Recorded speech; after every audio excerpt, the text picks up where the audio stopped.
नमस्कार दोस्तों, स्वागत है आपका अपने YouTube चैनल हिंद गुरुजी पॉइंट। और हम बात करते हैं आपकी बेहतर शिक्षा की। और आज फिर हम हाजिर हैं आपके लिए लेकर के एक मज़ेदार और ज्ञानवर्धक वीडियो। और अभी हमारे जो पार्ट चल रहा है वो इंग्लिश के अंदर ग्रामर का चल रहा है। और इसी कड़ी में आज हम लेकर आए हैं आपके लिए परिपोजिशन। परिपोजिशन होता क्या है, जिसको हिंदी में संबंध सूचक अवयव कहा जाता है। देखो परिपोजिशन होता क्या है, पहले तो आप ये लोग समझ लीजिए कि परिपोजिशन होता क्या है। जैसे a preposition is word which is the placed before a noun or a pronoun to show this it relations with one another noun or pronoun. यानी कि परिपोजिशन वह शब्द होता है जो किसी नाउन या प्रोनाउन के संबंध का वाक्य में अन्य या आए हुए किसी नाउन या प्रोनाउन से प्रदर्शित करता है। सीधा सीधा सा आप ये समझ लीजिए कि नाउन और प्रोनाउन का, यानी कि किसी एक नाउन और या प्रोनाउन का किसी दूसरी नाउन या प्रोनाउन से जो संबंध बताता है, यानी कि उसी को ही इंग्लिश में परिपोजिशन कहते हैं। ठीक है, तो ये इसकी परिभाषा थी। अब सीधा सीधा सा आप समझ लो, जैसे आपका और आपके माता पिता के बीच में एक संबंध है, वे आपके माता पिता हैं, आप उनकी संतान हो। तो ऐसे ही एक नाउन का या प्रोनाउन का किसी दूसरे नाउन या प्रोनाउन से जो संबंध बताता है उसी को ही परिपोजिशन कहा जाता है। ये कितनी प्रकार की होती है मैं आपको डिटेल से आज पढ़ाऊंगा, बस थोड़ा सा आपको ध्यान कर करके चलना है। ठीक है, जैसे अभी ये दिया गया, जैसे he is in the room, वह कमरे में है। तो एक तो इसमें हो गया, इस वाक्य में इन जो है वो शब्द ही और रूम में संबंध स्थापित कर रहा है। ही यानी कि कर्ता और रूम यानी कि कमरा। तो इसमें क्या है कि इन जो है इन दोनों का संबंध बता रहा है, संबंध स्थापित कर रहा है। तो यही हो गया आपका परिपोजिशन। चलिए अब थोड़ा सा डिटेल से पढ़ते हैं कुछ प्रमुख प्रोपोजिशन, यानी कि जो थोड़ी सी कुछ प्रोपोजिशन है, मैं साथ साथ में इनके उदाहरण भी आपको बताता चलूंगा और आप बस थोड़ा सा ध्यान से देखते रहना। और आप लोगों को बस इतना ही कहूँगा कि जो बच्चे हमारे चैनल पर नए आए वो चैनल को सब्सक्राइब करें और वीडियो को लाइक करें, अपने दोस्तों में शेयर करें। और चलते हैं अपनी वीडियो पर। तो देखते हैं सबसे पहले नंबर 1, इन तथा इनटू का प्रयोग। देखो इन और इनटू का प्रयोग कहाँ पर होता है, मैं आपको थोड़ा सा वैसे ही बता देता हूँ। इनका प्रयोग भी अंदर के लिए होता है और इनटू का भी प्रयोग अंदर के लिए होता है, लेकिन फर्क सिर्फ इतना होता है कि इनका प्रयोग निश्चित अवधि समाप्त होने पर दर्शाते हैं, परंतु इनटू का प्रयोग जो है वो किसी को क्रिया की तरीके से बताता है। चलो सेंटेंस देखते हैं, फिर आपको समझ में आएगा। जैसे the fish is in the pound, तो ये हो जाएगा मछली तालाब में है, यानी कि मछली जो है तालाब के अंदर है। दूसरा देखते हैं, सॉरी यहाँ ही डिवाइड इनटू, यहाँ पे लगाएंगे हम इनटू द रिवर, मतलब वह नदी में कूदा। अब दोनों में सिर्फ फर्क इतना हुआ, इन माने वो तो एक जगह स्थिर है, यानी तालाब के अंदर स्थिर है मछली, लेकिन यहाँ पे इनटू का मतलब वो एक क्रिया कर रहा है, यानी कूद रहा है। कहाँ? नदी के अंदर। तो बस फर्क इसमें इतना ही है कि इनमें और इनटू में इतना है, इनका मतलब तो क्रिया ना करना और इनटू का मतलब जो क्रिया हो रहा है, दोनों का मतलब ही होता है अंदर की तरफ। तो मैं ऐसी आशा करता हूँ कि आपको अच्छे से समझ में आ गया होगा। चलते हैं अगले पॉइंट पर। अगला पॉइंट है हमारा इन तथा विद इन का प्रयोग। देखो इन का प्रयोग कहाँ होता है और विद इन का प्रयोग कहाँ होता है, तो इसका थोड़ा सा ध्यान रखना। ठीक है, चलो सेंटेंस देखते हैं। नेक्स्ट सेंटेंस है हमारा ही will come in A week, वह एक सप्ताह में आएगा। और दूसरा देखते हैं he will come with a week, वह एक सप्ताह के अंदर आएगा। देखो यहाँ तो इसमें इन दोनों में फर्क क्या है ये देखते हैं। यहाँ इनका प्रयोग है निश्चित अवधि समाप्त होने पे, यानी कि एक समय दे दिया एक हफ्ते का, उसके बाद में आएगा, नहीं उसे समाप्त होने के बाद आएगा।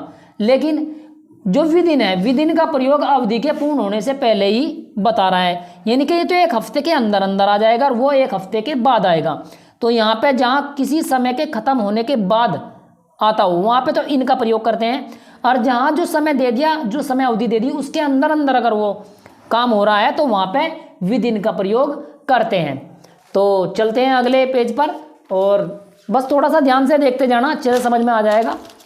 जो बच्चे ये कहते थे कि सर परिपोजिशन अच्छे से समझ नहीं आती, आज मैं गारंटी के साथ कहता हूँ कि आप बिल्कुल अच्छे से समझ जाओगे। पूरी डिटेल से बताऊंगा बहुत अच्छे तरीके से, बस ध्यान से आपको देखते रहना और बीच में वीडियो छोड़ कर नहीं देखना, बस शुरू से लास्ट तक के देखना, बिल्कुल अच्छे से समझ में आ जाएगा।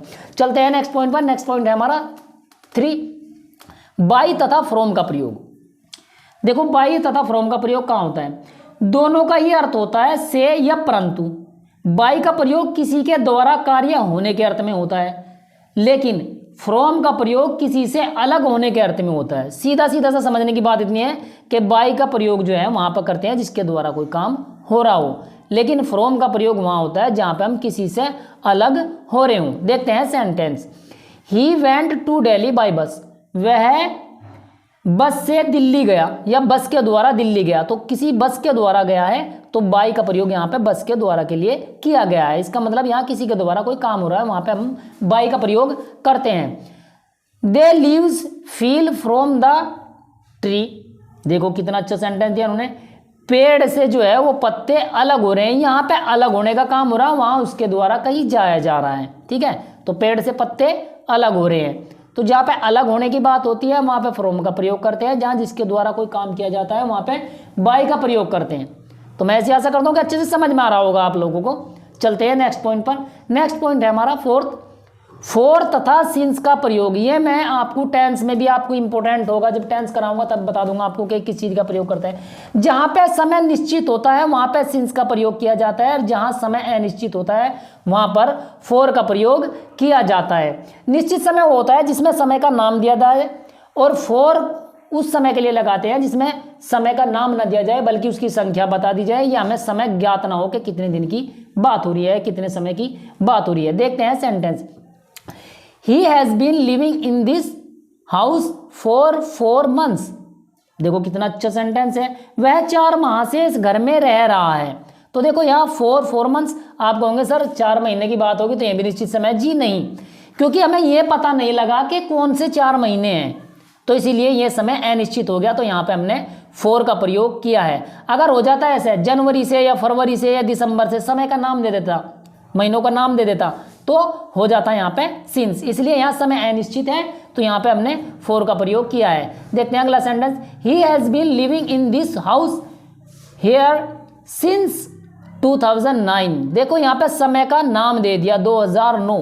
ठीक है, वह सन 2009 से इस मकान में रह रहा है या इस घर में रह रहा है। अब जब समय का नाम दे दिया, फिक्स हो गया कि सन 2009, तो सन 2009 के टाइम ही आया होगा, आगे पीछे तो हो नहीं सकता, तो ये समय हमारा निश्चित हो गया, इसलिए इससे पहले हमने सिंस का प्रयोग किया है। तो फिर एक बार बता दूं, थोड़ा सा बहुत इंपॉर्टेंट पॉइंट है ये, इसका एग्जाम में जाता है ऐसे ही पूछा जाता है। और आपके टेंस में भी जितने भी आपके परफेक्ट वाले जो टेंस बनेंगे, जैसे प्रेजेंट परफेक्ट कॉन्टिन्यूअस या फ्यूचर परफेक्ट कॉन्टिन्यूअस या पास्ट परफेक्ट कॉन्टिन्यूअस, उन सब में सिंस और फोर का प्रयोग होता है। तो उसमें निश्चित समय के लिए सिंस का प्रयोग और अनिश्चित समय के लिए फोर का प्रयोग। चलते हैं नेक्स्ट पॉइंट पर।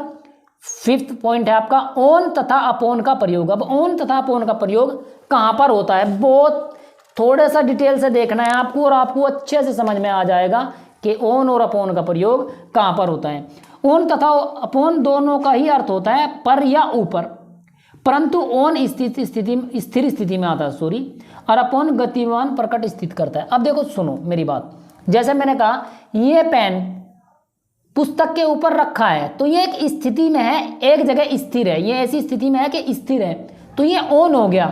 ये रखा हुआ है, कोई गति नहीं कर रहा है, इसका मतलब ये ऑन लगाएंगे। लेकिन अगर ये गति करता हुआ हो, ठीक है, तो ये तुरंत के तुरंत आपको पता लग जाएगा। ठीक है, जैसे मान लीजिए बंदर दीवार के ऊपर कूद रहा है, तो बंदर क्या है, कूद तो वो भी दीवार के ऊपर रहा है या छत के ऊपर कूद रहा है, ठीक है, लेकिन वो गतिमान है, वो क्रिया कर रहा है, तो वहां पे हम अपोन लगाएंगे।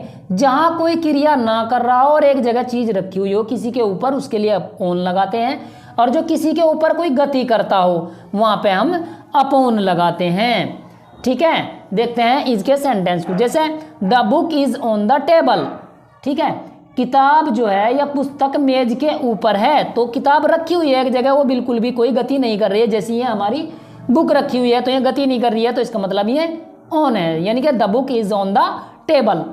The monkey jumped upon the wall, बंदर दीवार के ऊपर कूद रहा है। अब देखो कूद तो वो भी दीवार के ऊपर से रहा है, मान लो ये एक दीवार है और ये कोई बंदर है, ये इधर कूद के गया फिर इधर कूद गया, तो ये इसके ऊपर से कूद रहा है, अपॉन तो कर रहा है, लेकिन ये गतिमान है, इसीलिए इसके लिए हम अपोन का प्रयोग करेंगे, और जो चीजें स्थिर हो उसके लिए हम ऑन का प्रयोग करेंगे। यही होता है आपका ऑन और अपोन का प्रयोग। चलते हैं नेक्स्ट सेंटेंस पर।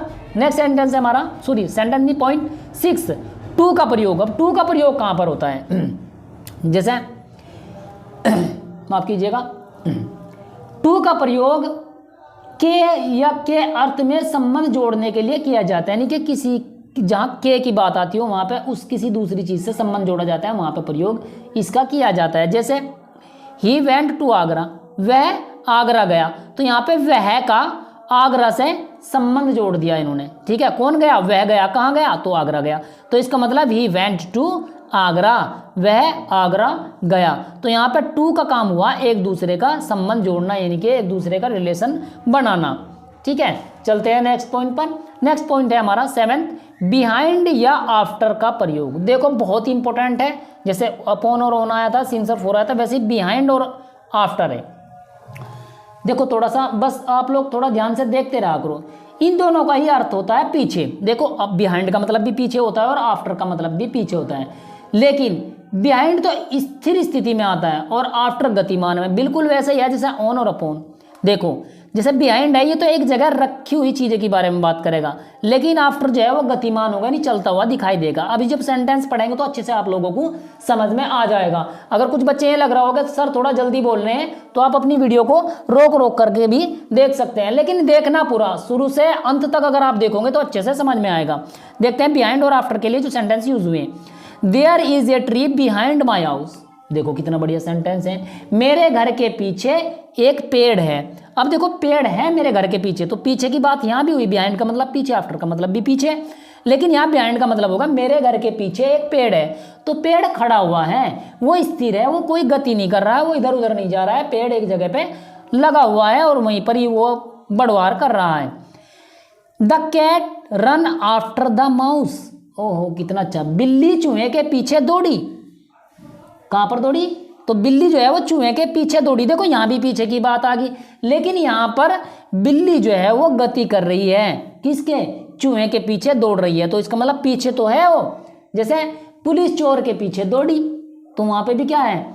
गति कर रहे हैं। पीछे तो है, लेकिन पीछे किस तरीके से? वो गति करते हुए पीछा कर रहे हैं। लेकिन यहाँ बिहाइंड का मतलब हुआ वो पीछे भी है और वो एक जगह स्थिर है। यहाँ स्थिर वाली बात आई, यहाँ जो है गतिमान की बात आई। और मैं ऐसी आशा करता हूँ कि आपको अच्छे से ये समझ में आ गया होगा। चलते हैं नेक्स्ट पॉइंट पर। नेक्स्ट पॉइंट है हमारा 8, ऑफ का प्रयोग। बहुत जगह ऑफ का प्रयोग होता है। ऑफ का प्रयोग का, की के अर्थ में किसी वस्तु से कोई अन्य वस्तु के बनाने के अर्थ में होता है। सिंपल सी बात है, यानी कि जहाँ पे के का की लगा हुआ हो वहीं पर ही हम ऑफ का प्रयोग करते हैं। जैसे this house is made of BRICS and stones. Wow कितना अच्छा सेंटेंस है। यह घर जो है वो ईंटों और पत्थरों का बना है। तो कहीं का बना है? यह घर ईंटों और पत्थरों का बना है। तो this house is made of, कहीं का बना है? ब्रिक्स, ईंट, एंड स्टोन्स, और पत्थरों का। तो बस इसमें यही है और कुछ नहीं है। यानी कि ऑफ का प्रयोग का के अर्थ में किसी वस्तु से कोई अन्य वस्तु के बनाने के अर्थ में होता है। यानी किसी एक वस्तु से जो कोई दूसरी वस्तु तैयार की जाती है, बनाई जाती है, तो वहीं पर ही हम ऑफ का प्रयोग का के लिए करते हैं। जिसे ईंटों से और पत्थरों से क्या बना? एक घर बन गया। तो किसी अन्य वस्तुओं से कोई अन्य वस्तु जो बनाई जा रही है वहीं पर हम प्रयोग करते हैं ऑफ का। चलते हैं अगले पेज पर, और कुछ पॉइंट्स और बाकी रह गए, बस थोड़ा सा देखते रहो, हो जाएगा सब कुछ खत्म। नेक्स्ट पॉइंट 9 नंबर आ गया आपका अंडर। अंडर का प्रयोग। अंडर का प्रयोग कहाँ पर होता है? थोड़ा ध्यान से देखते रहो, बस तो आपको ध्यान से सुनना है। अगर ध्यान से सुनते रहे ना तो बस काम हो ही जाएगा। ध्यान रखना इस बात का, नहीं तो फिर देख लेना बस घर ही आ जाऊंगा तुरंत के तुरंत ही, अगर सही तरीके से याद नहीं करा तो। चलते हैं अंडर का प्रयोग। The boys sit under a tree.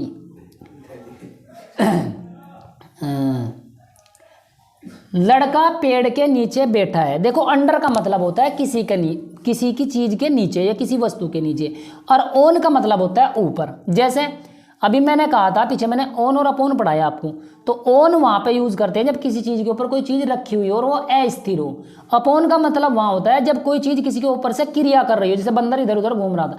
लेकिन अंडर का इसका बिल्कुल उल्टा हो जाएगा। जैसे पुस्तक के नीचे मेज है लेकिन वो अस्थिर है, वहीं पर हम प्रयोग करेंगे अंडर का, ठीक है।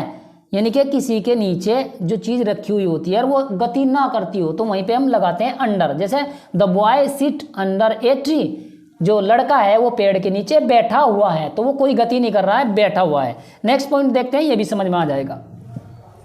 10th नंबर, ओवर का प्रयोग। अब देखो ओवर का प्रयोग भी किसके लिए किया जाता है? ओवर का प्रयोग भी नीचे के लिए ही किया जाता है। ऐसे ही ओवर का प्रयोग भी ऊपर के लिए, ओवर का प्रयोग जो है ऊपर के लिए किया जाता है। इसका कुछ दूरी दर्शाने के लिए भी होता है, जैसे कोई दूरी दर्शा दी, ठीक है। जैसे सेंटेंस पढ़ेंगे तो समझ में आ जाएगा। जैसे the aeroplane is flying over the mountains, तो एरोप्लेन जो है या हवाई जहाज जो है वो पर्वत के ऊपर से उड़ रहा है। अब देखो इतना फर्क है इसमें, क्योंकि ये गतिमान होता है किसी चीज के ऊपर से, ठीक है। जैसे मेरे सर के ऊपर छत है, तो इसके हम क्या लगाएंगे? ओवर लगाएंगे, ठीक है।